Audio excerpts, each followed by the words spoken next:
نحمده ونصلي على رسوله الكريم اما بعد فقد قال الله تبارك وتعالى كما ورد في سورة آل عمران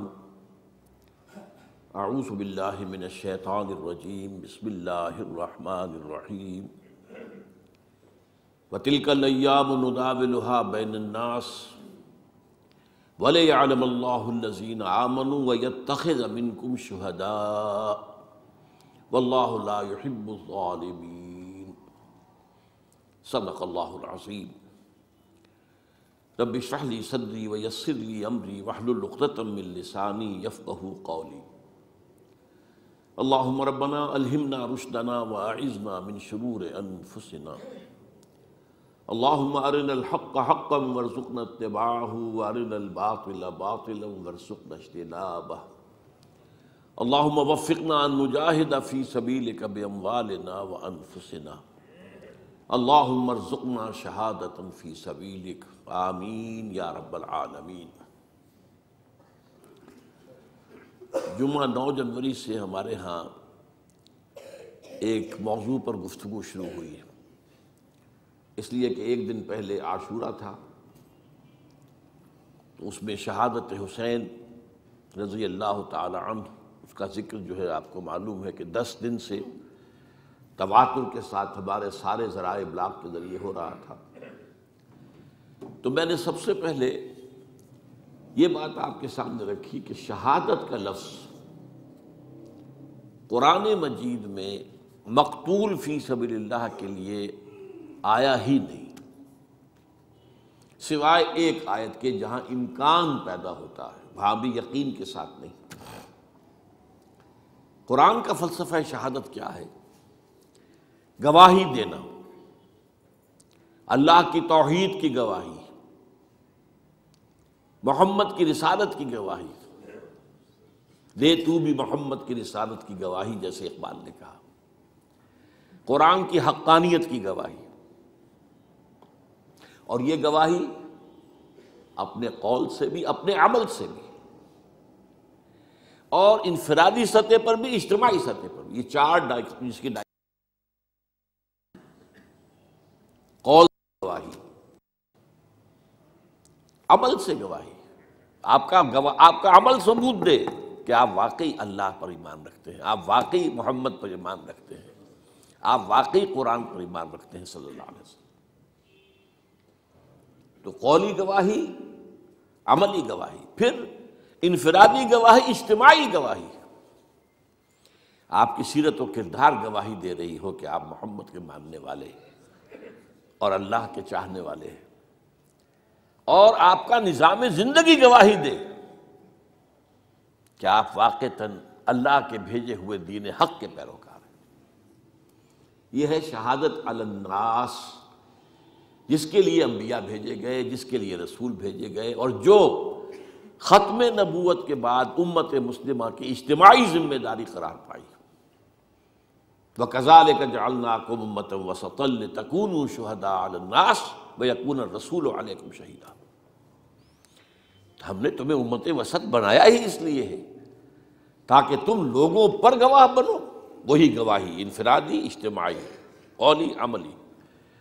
اور ہمارے رسول صلی اللہ علیہ وسلم تم پر گواہ بن جائے۔ تو یہ ہے فلسفہ، اصل میں قرآن کا فلسفہ شہادت یہ ہے۔ ہوتا یہ ہے کہ ایک لفظ کسی اور معنی میں زیادہ مشہور ہو جائے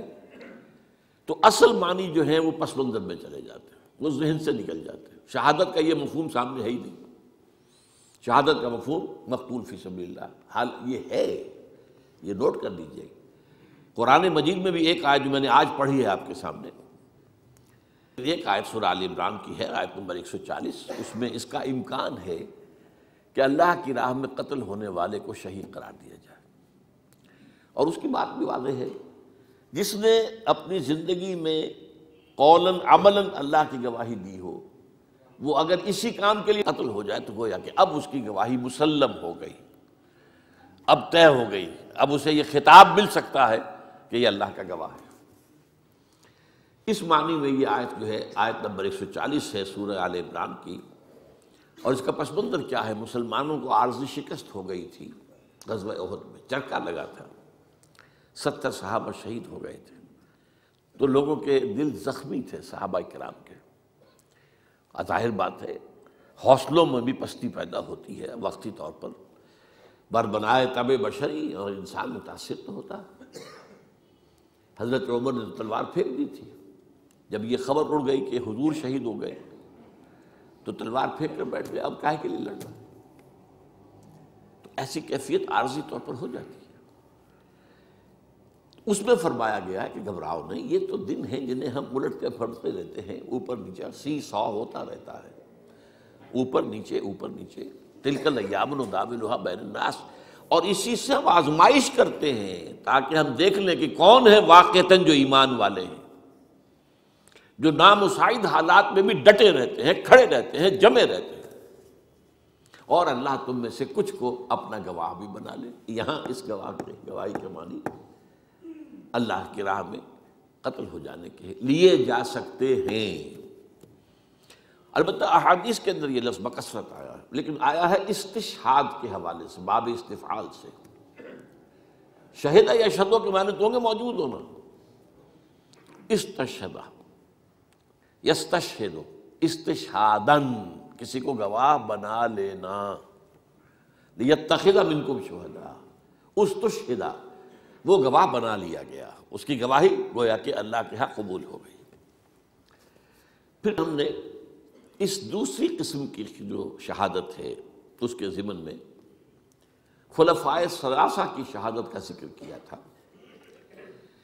اور اس کے تاریخی پس منظر کو سمجھنے کے لیے کہ یہ چیزیں جو ہے منطقی طور پر یہ لڑیاں ایک دوسرے سے ملی جلی نظر آئیں، معلوم ہو کہ کیا منطقی ربط ہے، تو وہ جو فلسفہ میں نے بیان کیا کہ خود حضور کی سیرت اور قرآن مجید کا بھی اصل فہم حاصل نہیں ہو سکتا جب تک کہ یہ سامنے نہ ہو کہ آپ کی جد و جہد ایک انقلابی جد و جہد تھی، اور آپ نے بالفعل ایک انقلاب برپا کیا، نظام قائم کیا، کہاں وہ قبائلی زندگی، کہاں مرکزی نظام کے تحت زندگی، وہ سارا کا سارا جو دین حق کا نظام ہے وہ نافذ، اللہ کی حاکمیت، پوری شریعت محمدی کا نفاذ، یہ کارنامہ ہے محمد رسول اللہ کا صلی اللہ علیہ وسلم۔ اس کے اعتبار سے سمجھنا چاہیے کہ ہر انقلاب کے بعد کاؤنٹر ریولوشنری موومنٹس اٹھتی ہیں لازماً۔ انقلاب جب قریب ہوتا ہے کامیابی کے تو جو مخالفین ہوتے ہیں انقلاب کے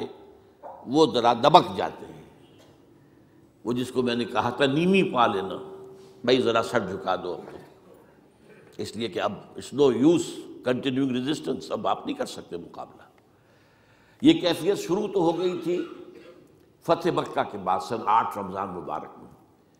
پھر اگلے سال جب آیات آ گئی سورہ توبہ کی، اس کے بعد تو ظاہر بات ہے کہ آخری چیلنج دے دیا گیا، 4 مہینے کی مہلت ہے، یا ایمان لاؤ یا قتل کر دیے جاؤ گے، یا تیسرا آپشن جو ہے نتیجتاً نکلتا ہے کہ اس ملک کو چھوڑ کے دفع ہو جاؤ۔ تو اس کے بعد جو ہے یدخلون فی دین اللہ افواجا، آ کے فوج در فوج داخل ہو گئے، لیکن اس کے بعد پھر کاؤنٹر ریولوشنری موومنٹ شروع ہوئی اب اس کو ختم کرنے کے لیے۔ اور میں نے عرض کیا آپ سے کہ چونکہ سب سے